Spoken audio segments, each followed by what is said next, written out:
Hello दोस्तों, कैसे हैं आप? उम्मीद करता हूं कि अच्छे ही होंगे। दोस्तों, जैसे कि आप लोग जानते ही होंगे कि हमारी पृथ्वी न जाने कितने रहस्य अपने सीने में दबाए बैठी है और आए दिन वैज्ञानिक कुछ ना कुछ नए रहस्य की तलाश कर ही लिया करते हैं। बताना चाहेंगे कि इसी बीच वैज्ञानिकों ने रहस्यों से भरी पृथ्वी के आंतरिक हिस्से में एक बहुत बड़ी खोज की है। अभी तक यह मानकर चला जा रहा था कि पृथ्वी का आंतरिक भूभाग सिर्फ 4 हिस्सों में ही विभाजित है, लेकिन करीब 1 दशक के भूकंप से जुड़े आंकड़ों के विश्लेषण से पता चलता है कि धरती की आंतरिक कोर ही खुद में 2 भागों में बटी हुई है। इसका मतलब नई खोज के बाद धरती का आंतरिक भूभाग अब 5 हिस्सों में है, जिनमें से सभी की प्रकृति अलग अलग है। इस खोज को अंजाम ऑस्ट्रेलिया के शोधकर्ताओं ने दिया है, जिसके बारे में और भी हम विस्तार से समझेंगे। समझने के लिए वीडियो के साथ लास्ट तक बने रहें। पहली बार चैनल पर हैं तो प्लीज चैनल को सब्सक्राइब करें, क्योंकि इस टाइप की इंटरेस्टिंग वीडियोस में लेकर के आता रहता हूं। आइए दोस्तों, आगे हम लोग समझने की कोशिश करते हैं। तो एक्चुअली अंतरराष्ट्रीय साइंस जर्नल में प्रकाशित एक रिपोर्ट के मुताबिक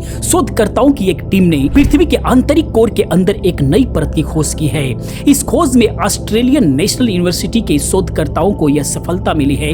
यहाँ के भूकंप वैज्ञानिकों ने भूकंप की वजह से पैदा होने वाले भूकंपीय तरंगों से प्राप्त डेटा जुटाकर इस खोज को अंजाम दिया है, जिससे पृथ्वी के आंतरिक कोर के अंदरूनी हिस्सों को लेकर नई जानकारी सामने निकल करके आई है। आज तक यह माना जाता था कि पृथ्वी की संरचना पपड़ी या इसके पृष्ठ भाग मेटल, बाहरी कोर और आंतरिक कोर से मिलकर बनी है, लेकिन नेचर कम्युनिकेशन में प्रकाश नए शोध में इस बात की पुष्टि की है कि वास्तव में इसकी एक 5वीं परत भी है। शोधकर्ताओं का कहना है भूकंपीय तरंगों के बर्ताव पर आधारित धरती के अंदरूनी हिस्से के गहन अध्ययन में इसके आंतरिक कोर में विशिष्ट संरचना की पुष्टि हुई है। यह बहुत ही गर्म आंतरिक भाग में लोहे और निकिल का ठोस गोला है, जो करीब 1350 किलोमीटर चौड़ा है। यह ठोस गोला पृथ्वी के आंतरिक कोर के केंद्र में है। ANU research school of earth sciences के भूकंप वैज्ञानिक थॉमसन फैम ने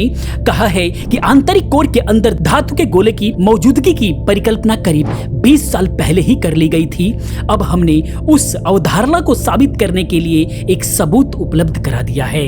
इस खोज के लिए वैज्ञानिकों ने भूकंपीय तरंगों को देखा, जो पृथ्वी की कोर से सीधे गुजरते हुए पृथ्वी की दूसरी ओर निकल कर जाती है।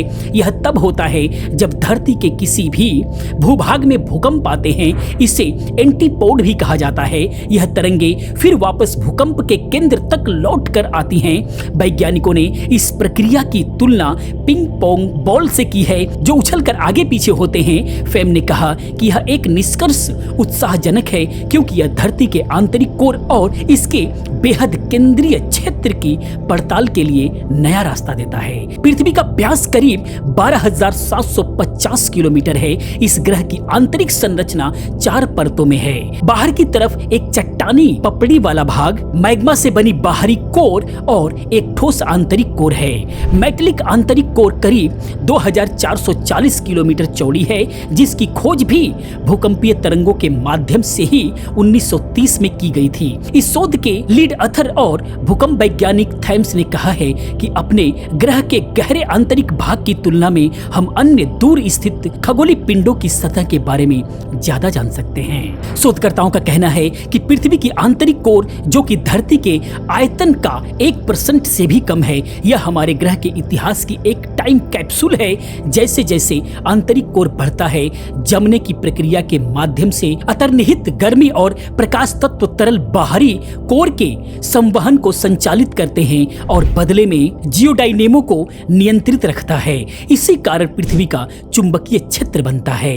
वैज्ञानिकों का कहना है कि इस खोज के लिए उन्होंने पिछले दशक के बड़े भूकंपों में पृथ्वी की गति के डिजिटल रिकॉर्ड का विश्लेषण किया है, जिसे सिस्मोग्राम कहते हैं। उनका यह भी कहना है कि यह शोध इसीलिए संभव हो पाया है क्योंकि दुनिया भर में भूकंप संबंधी नेटवर्क का विस्तार हो चुका है, खासकर अमेरिका के अलास्का प्रायद्वीप और यूरोप के एल्प्स के ऊपर। अब हम बात करते हैं कि आखिर में इस खोज के फायदे क्या होने वाले हैं, इससे क्या फायदा होगा। तो इसके खोजकर्ता फैम और कैलरिच ने कहा कि इस खोज से वैज्ञानिकों को 450 करोड़ सालों में हुए धरती के विकास को समझने में काफी मदद मिलेगी। उनका मानना है कि इसकी वजह से धरती पर जीवन को पनपने में काफी मदद मिली थी। उन्होंने यह भी बताया कि धरती के बाहरी और अंदरूनी गर्भ दोनों मिलकर एक चुंबकीय क्षेत्र बनाते हैं, जिसकी मदद से पृथ्वी खतरनाक रेडिएशन से बची रहती है। उन्होंने कहा कि इन प्रक्रियाओं को समझने और पृथ्वी की गहराई से जांच के लिए और ज्यादा अच्छे उपकरणों की जरूरत है। उन्होंने आगे बताया कि अब उनके पास IMIC के बारे में अलग अलग क्षेत्रों से ठीक ठीक सिस्मिक प्रमाण हैं और उनके आगे प्रयास IMSI के परिवर्तन की विशेषताओं पर बेस्ड होगी।